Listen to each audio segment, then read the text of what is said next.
যতগুলো অনিবন্ধিত পোর্টাল আছে যেগুলো অপপ্রচার করছে, অপসাংবাদিকতা করছে, সেগুলোকে বন্ধ করে দেওয়ার জন্য।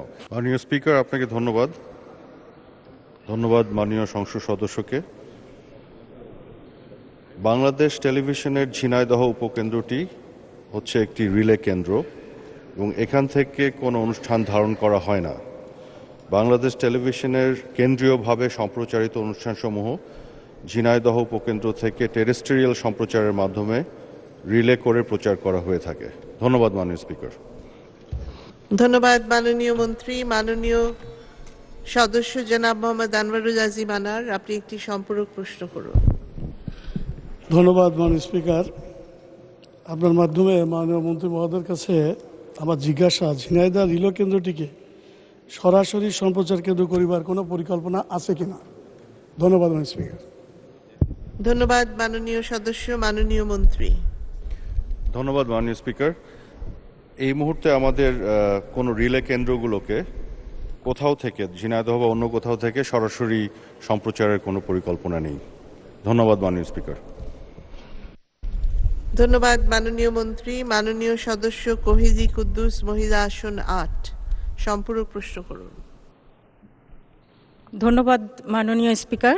আমি মাননীয় মন্ত্রী মহোদয়ের কাছে জানতে চাচ্ছি যে তথ্য মন্ত্রণালয়ের রিপোর্ট অনুযায়ী বাংলাদেশে IPTV 14টি লাইসেন্স দেওয়া হয়েছে।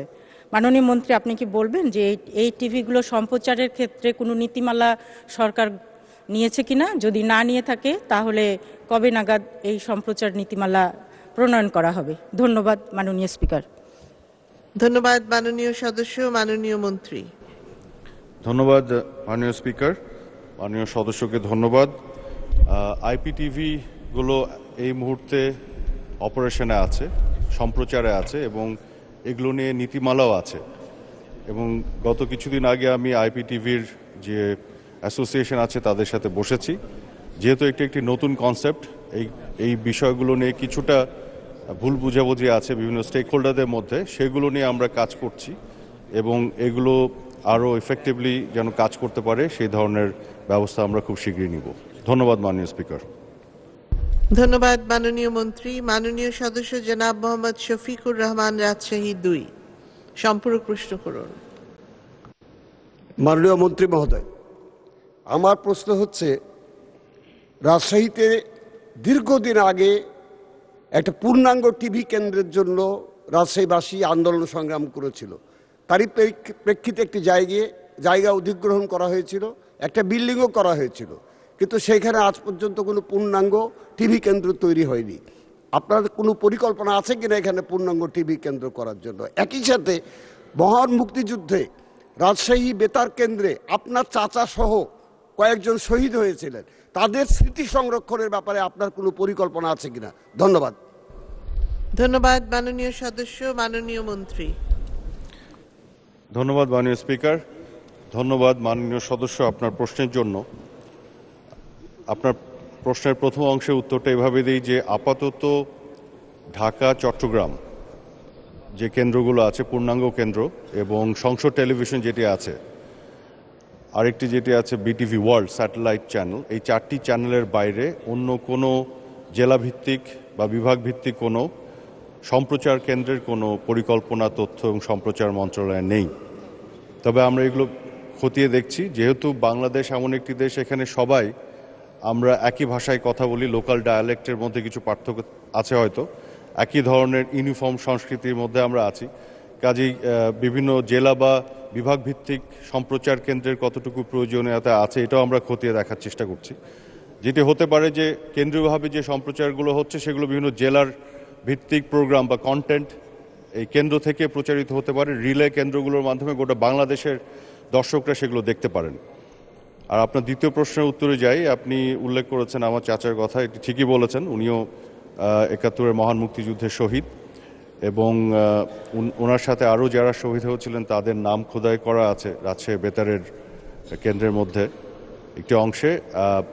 আমি এখন পর্যন্ত এই বিষয়ে আসলে কোনো উদ্যোগ নিতে পারিনি, তবে আগামী দিনে নিশ্চয়ই তাদের স্মৃতি সংরক্ষণের ক্ষেত্রে এবং গোটা বাংলাদেশ জুড়ে, শুধু রাজশাহীতে নয় গোটা বাংলাদেশ জুড়ে বিভিন্ন এলাকায় সম্প্রচার সাথে সম্পৃক্ত যে বিষয়গুলো আছে এবং মুক্তিযুদ্ধের স্মৃতি সংরক্ষণে, শহীদদের স্মৃতি সংরক্ষণে আমরা কার্যকর উদ্যোগ নেব। ধন্যবাদ মাননীয় স্পিকার। ধন্যবাদ মাননীয় মন্ত্রী। মাননীয় সদস্য ফিরোজ আহমেদ স্বপন, সাতক্ষীরা 1, সম্পূরক প্রশ্ন করুন।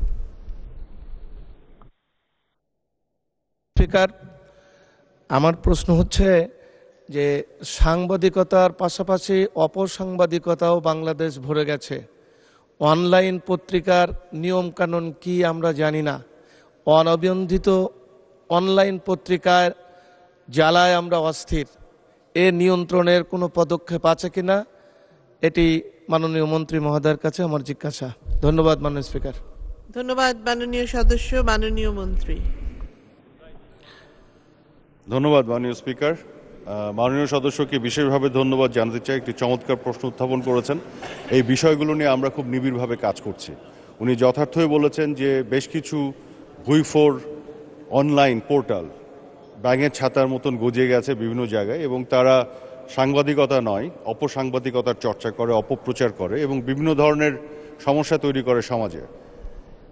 এবং খুবই মজার বিষয় হলো, যারা পেশাদারিত্বের সাথে সাংবাদিকতা করেন, এই সাংবাদিকরাই এই ধরনের পোর্টাল এবং পত্রিকাগুলো, অনলাইন ভিত্তিক পত্রিকাগুলো বন্ধ করার জন্য দাবি জানিয়েছে। কারণ আমাদের সাংবাদিক বন্ধুরা বলেন যে এই ধরনের অপসাংবাদিকতার চর্চা যারা করেন তারা আসলে পেশাদার সাংবাদিকদের জন্য ক্ষতির কারণ হয়ে দাঁড়ান। এবং তাদের দাবির প্রেক্ষিতেই আমি কিছুদিন আগে বলেছি যে এই দাবিটি শুধু আমাদের সংসদ সদস্যদের নয় বা সমাজে অন্যান্য স্তরের বিভিন্ন প্রতিনিধি যারা আছেন বা রাজনীতিবিদদের নয়, খোদ সাংবাদিক সমাজ থেকে এই দাবি এসছে যতগুলো অনিবন্ধিত পোর্টাল আছে যেগুলো অপপ্রচার করছে, অপসাংবাদিকতা করছে, সেগুলোকে বন্ধ করে দেওয়ার জন্য। যে কারণে আমি কিছুদিন আগে একটি নির্দেশনা দিয়েছি যে একেবারে প্রতিষ্ঠিত গণমাধ্যম যেগুলো আছে, ইলেকট্রনিক মিডিয়া, প্রিন্ট মিডিয়া, তাদের যে নিবন্ধিত পোর্টাল আছে সেই পোর্টালগুলো এবং এর বাইরে যত পোর্টাল যেগুলো অ্যাপ্লিকেশন করেছে, প্রক্রিয়াধীন আছে, তার পুরো লিস্টটা আমি বিটিআরসিকে পাঠাবো। এবং এই লিস্টের বাইরে যত অনিবন্ধিত এবং এমনকি একটা অ্যাপ্লিকেশনও করে নেই যারা, তাদের সবগুলো পোর্টাল বন্ধ করে দেওয়ার জন্য আমি তাদেরকে অনুরোধ জানাবো। ধন্যবাদ মাননীয় স্পিকার।